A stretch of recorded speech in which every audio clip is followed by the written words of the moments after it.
Shalom. Mari kita baca Lukas 24 ayat 13 sampai 35. Kita buka Alkitab kita dan kita baca Lukas 24 ayat 13 sampai 35. Peristiwa setelah kebangkitan Tuhan Yesus Kristus, di mana Yesus menampakkan diri di jalan Emmaus. Saya akan bacakan Lukas 24 ayat 13 sampai 35. Pada hari itu juga, dua orang dari murid-murid Yesus pergi ke sebuah kampung bernama Emmaus yang terletak kira-kira 7 mil jauhnya dari Yerusalem. Dan mereka bercakap-cakap tentang segala sesuatu yang telah terjadi. Ketika mereka sedang bercakap-cakap dan bertukar pikiran, datanglah Yesus sendiri mendekati mereka, lalu berjalan bersama-sama dengan mereka. Tetapi ada sesuatu yang menghalangi mata mereka, sehingga mereka tidak mengenal Dia. Yesus berkata kepada mereka, "Apakah yang kamu percakapkan sementara kamu berjalan?"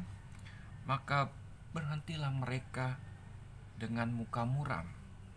Seorang dari mereka namanya Kleopas menjawabnya, "Adakah engkau satu-satunya orang asing di Yerusalem yang tidak tahu apa yang terjadi di situ pada hari-hari belakangan ini?" Katanya kepada mereka, "Apakah itu?" Jawab mereka, "Apa yang terjadi dengan Yesus orang Nazaret? Dia adalah seorang nabi yang berkuasa dalam pekerjaan dan perkataan di hadapan Allah dan di depan seluruh bangsa kami. Tetapi imam-imam kepala dan pemimpin-pemimpin kami telah menyerahkan dia untuk dihukum mati, dan mereka telah menyalibkannya. Padahal kami dahulu mengharapkan bahwa dialah yang datang untuk membebaskan bangsa Israel. Tetapi sementara itu telah lewat 3 hari sejak semuanya itu terjadi. Tetapi beberapa perempuan dari kalangan kami telah mengejutkan kami. Pagi-pagi buta mereka telah pergi ke kubur dan tidak menemukan mayatnya. Lalu mereka datang dengan berita bahwa telah kelihatan kepada mereka malaikat-malaikat yang mengatakan bahwa ia hidup. Dan beberapa teman kami telah pergi ke kubur itu dan mendapati bahwa memang benar yang dikatakan perempuan-perempuan itu, tetapi dia tidak mereka lihat. Lalu ia berkata kepada mereka, "Hai kamu orang bodoh, betapa lambannya hatimu, sehingga kamu tidak percaya segala sesuatu yang telah dikatakan para nabi. Bukankah Mesias harus menderita semuanya itu untuk masuk ke dalam kemuliaannya?" Lalu ia menjelaskan kepada mereka apa yang tertulis tentang dia di dalam seluruh kitab suci, mulai dari kitab-kitab Musa dan segala kitab nabi-nabi. Mereka mendekati kampung yang mereka tuju, lalu ia berbuat seolah-olah hendak meneruskan perjalanannya. Tetapi mereka sangat mendesaknya, katanya, "Tinggallah bersama-sama dengan kami, sebab hari telah menjelang malam dan matahari terbenam." Lalu masuklah ia untuk tinggal bersama-sama dengan mereka. Waktu ia duduk makan dengan mereka, ia mengambil roti, mengucap berkat, lalu memecah-mecahkannya dan memberikannya kepada mereka. Ketika itu terbukalah mata mereka, dan mereka pun mengenal dia. Tetapi ia lenyap dari tengah-tengah mereka. Kata mereka seorang kepada yang lain, "Bukankah hati kita berkobar-kobar ketika ia berbicara dengan kita di tengah jalan, dan ketika ia menerangkan kitab suci kepada mereka?" Lalu bangunlah mereka dan terus kembali ke Yerusalem. Di situ mereka mendapati ke-11 murid itu. Mereka sedang berkumpul bersama-sama dengan teman-teman mereka. Kata mereka itu, "Sesungguhnya Tuhan telah bangkit dan telah menampakkan diri kepada Simon." Lalu kedua orang itu pun menceritakan apa yang terjadi di tengah jalan dan bagaimana mereka mengenal dia pada waktu ia memecah-mecahkan roti. Pada kesempatan kali ini saya akan memberikan khotbah dengan judul kebutaan rohani. Ya, banyak orang yang tidak mengenal tentang kuasa kebangkitan Banyak orang yang ke gereja tetapi tidak mengimani bahwa sesungguhnya Tuhan yang dia sembah adalah Tuhan yang bangkit dari kematian, yang membawa impact bahwa ada kebangkitan di dalam kehidupan kita. Orang yang dahulu terikat dengan dosa sekarang bangkit meninggalkan kehidupan lama kita, lalu kemudian hidup bagi Allah. Kita seolah-olah tidak percaya bahwa Tuhan yang kita sembah adalah Tuhan yang benar-benar hidup, yang mengalami kebangkitan di dalam kehidupannya, yang ada di dalam kehidupannya, dan kebangkitannya itu terjadi sampai saat ini. Dia akan memulihkan setiap jiwa-jiwa yang mengalami kesesakan. Dia memulihkan setiap jiwa-jiwa yang mengalami kesesatan di dalam kehidupannya. Nah, Bapak Ibu, bagaimana orang dapat mengenal atau kita dapat mengenal Tuhan kita yang bangkit? Bukan hanya sekedar Tuhan kita yang nun jauh di sana di surga. Dia tidak membawa impact di dalam kehidupan kita. Dia tidak berdampak di dalam kehidupan kita. Dia tidak dapat diandalkan di dalam kehidupan kita. Ketika kita ada di dalam kesesakan dan apa yang terjadi, bukan Tuhan yang menjadi Tuhan yang bisa diandalkan di dalam kehidupan kita, tetapi ketakutan dan kekhawatiran itu yang melanda di dalam kehidupan kita. Ketika kita ada masalah, justru keadilan kita yang berbicara, bukan firman Tuhan yang berbicara di dalam kehidupan kita. Nah, Bapak Ibu perhatikan di dalam ayat 16 ini peristiwa di mana Yesus menampakkan diri kepada Kleopas dan murid yang lain. Murid yang lain tidak dicatat siapa namanya karena Lukas hanya mencatat jauh sebelum peristiwa itu terjadi, ya. Itu tidak penting, tetapi perhatikan, yang terpenting di sini adalah ayat 16, ada sesuatu yang menghalangi mata mereka sehingga mereka tidak dapat mengenal Dia. Sama seperti murid-murid yang lain. Petrus ketika berjumpa dengan Tuhan Yesus setelah kebangkitan, Petrus dan murid-murid yang lain tidak mengenal rupa Tuhan Yesus Kristus.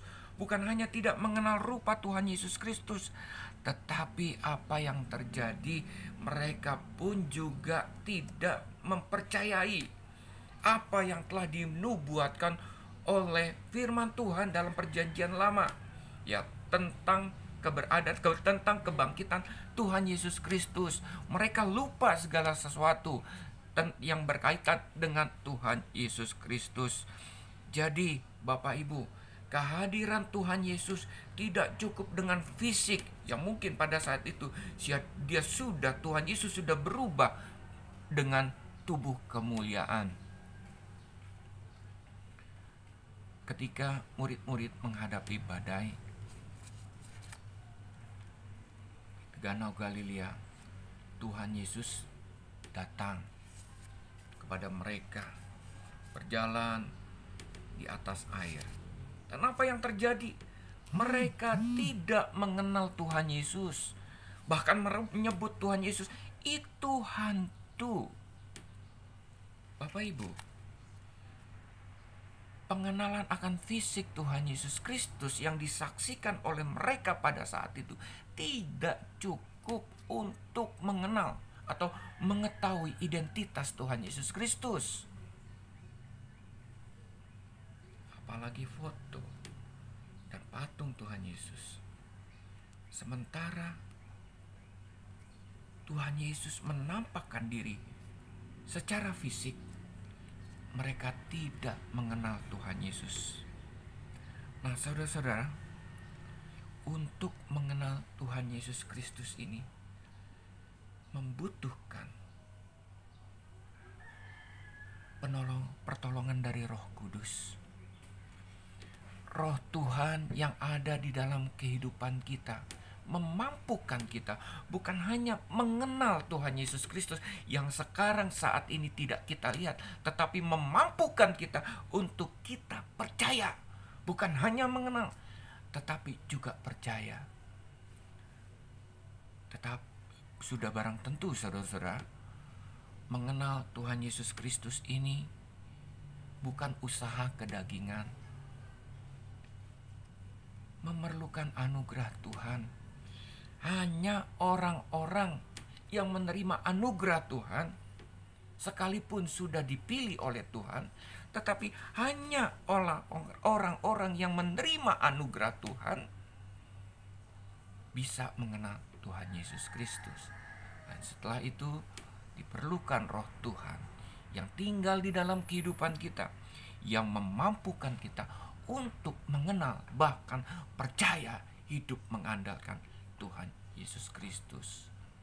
Oleh karena itu Bapak Ibu, untuk kita mengenal Tuhan Yesus lagi, lebih sungguh-sungguh lagi di dalam kehidupan kita, dan menjadikan Dia sungguh-sungguh Tuhan dan Juru Selamat di dalam kehidupan kita yang bisa kita andalkan, kita memerlukan kelahiran baru. Manusia lama kita mati. Ketika kita percaya Tuhan, Tuhan membuat kita lahir baru dan hidup dipenuhi dengan Roh Kudus.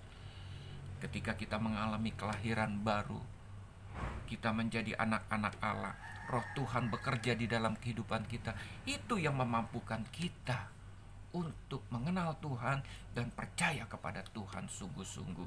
Tidak cukup fisik Tuhan Yesus Kristus yang hadir di hadapan kita. Tidak apalagi dengan foto atau patung-patung Tuhan Yesus Kristus. Diperlukan Roh Tuhan, diperlukan anugerah Tuhan untuk kita bisa mengenal Tuhan. Nah Bapak Ibu, saya lengkap ke ayat-ayat selanjutnya. Di dalam ayat 19, di situ Tuhan Yesus bercakap-cakap dengan kedua muridnya itu, Kleopas dan murid yang lain yang tidak diketahui namanya. Ya, Yesus menjelaskan tentang siapa Dia, ya, dari nubuatan-nubuatan di dalam perjanjian lama sudah mengarah adanya kedatangan Mesias yang nantinya akan mati, dikubur, dan kemudian bangkit. Dan seperti dikatakan di dalam ayat 26, Mesias harus menderita semuanya itu untuk masuk ke dalam kemuliaannya. Perhatikan Bapak Ibu, ketika Tuhan Yesus menjelaskan dari perjanjian lama tentang siapa dirinya yang harus menderita untuk memperoleh kemuliaan, reaksi dari kedua murid itu dikatakan di dalam ayat 32, kata mereka seorang kepada yang lain, bukankah hati kita berkobar-kobar? Jadi ketika Yesus menjelaskan kebenaran berdasarkan nubuatan masa lalu dan berdasarkan apa yang terjadi pada saat itu, Yesus sendiri menjelaskan kepada mereka. Dan perhatikan Bapak Ibu, reaksi mereka, hati mereka berkobar-kobar. Bapak Ibu, tidak perlu penjelasan dari Tuhan Yesus sendiri. Ketika kita memberitakan firman Tuhan, ketika kita mendengarkan firman Tuhan, ketika kita membaca firman Tuhan, menyelidiki firman Tuhan, dan firman Tuhan itu menjadi rema di dalam kehidupan kita, maka sudah barang tentu seperti hati kedua murid Tuhan Yesus ini, hati kita pun juga akan berkobar-kobar. Roh kita akan menyala-nyala. Kita akan semakin mengasihi Tuhan Yesus Kristus. Kita akan semakin percaya kepada Tuhan Yesus dan menyerahkan kepada Tuhan Yesus kehidupan kita, dan percaya Tuhan akan bertindak untuk kita. Mazmur 37 ayat 5. Bapak Ibu, sekali lagi, firman Tuhan atau kebenaran Tuhan itu harus diberitakan supaya orang mendengar, supaya orang membaca, supaya orang menyelidiki, supaya orang memahami kebenaran firman Tuhan. Dan itu yang membuat roh mereka akan terus menyala-nyala untuk percaya Tuhan, untuk mengenal Tuhan. Bapak Ibu, ketika saya mendengarkan khotbah orang lain, apa yang terjadi dengan diri saya akan berkobar-kobar hati saya. Apalagi ketika mendengar ada sesuatu yang baru atau yang yang selama ini saya dengar dan baru saya memahami saat itu. Wow, amazing Bapak Ibu. Hati saya berkobar-kobar, senang sekali. Dan bahkan saya percaya Roh Tuhan yang tinggal di dalam kehidupan saya membuat saya semakin percaya dan menjadi pelaku firman Tuhan. Itu yang kedua. Dan yang ketiga, Bapak Ibu. Yang pertama, Bapak Ibu, tidak cukup mengenal Yesus dengan penampakan fisik. Untuk mengenal Tuhan Yesus Kristus memerlukan kelahiran baru, hidup dipenuhi dengan Roh Kudus. Dan ini adalah anugerah Tuhan. Yang kedua, firman Tuhan itu harus diberitakan, dijelaskan, dan orang mau membaca, mendengarkan, memahami, bahkan menjadi pelaku firman. Baru kemudian orang ini akan mengenal Tuhan Yesus yang bangkit dari kematiannya. Yang ketiga, ayat 30 sampai 31. Dikatakan demikian, saya ulang kembali, ketika itu terbukalah mata mereka dan mereka pun mengenal Dia, tetapi Ia lenyap dari tengah-tengah mereka. Kenapa? Yang selama ini mereka mengalami kebutaan rohani, dan seketika itu juga mereka terbuka mata mereka dan mereka mengenal Dia. Karena ayat 30 dikatakan, waktu Ia duduk makan dengan mereka, Ia mengambil roti, mengucap berkat, lalu memecah-mecahkannya dan memberikannya kepada mereka. Yesus mengadakan perjamuan pada saat itu, persis seperti ketika Ia memberi makan kepada 5.000 orang. Dia memangkat roti, kemudian Dia memecah-mecahkannya serta membagi-bagikannya kepada orang banyak saat itu. 5.000 orang, belum lagi perempuan dan anak-anak, dan sisanya 12 bakul penuh, Bapak Ibu.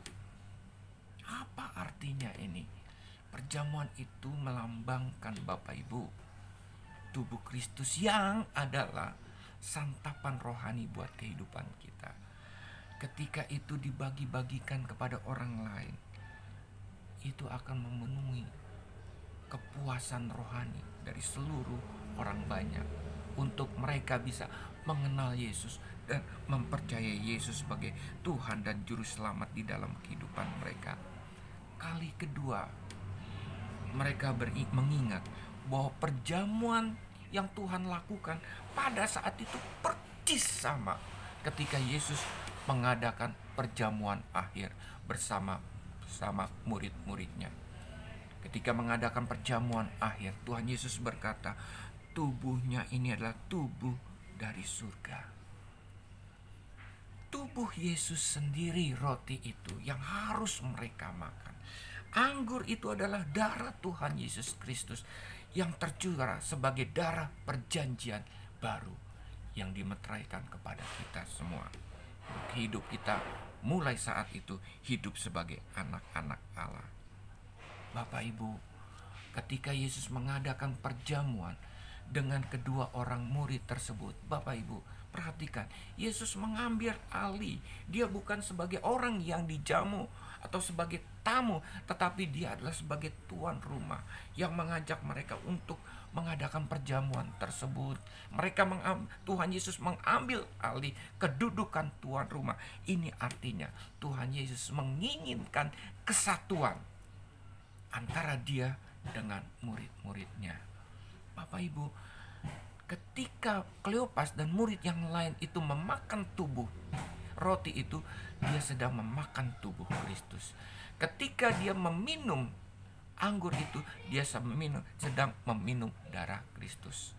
Bapak Ibu, ini melambangkan kesatuan antara Tuhan dan kita sendiri. Dan tujuan dari pemberitaan firman Tuhan itu, perjamuan ini adalah seperti dikatakan di dalam 1 Korintus 15 ayat 26. Memberitakan tentang kematian Tuhan Yesus sampai Yesus datang kedua kali. Oleh karena itu Yesus mengadakan perjamuan. Ini memberitakan kematian Tuhan Yesus dan kebangkitannya. sampai Tuhan Yesus datang. Dia hadir di tengah-tengah kehidupan kita. Karena apa? Dia sudah bersatu dengan kita melalui perjamuan yang selama ini kita lakukan.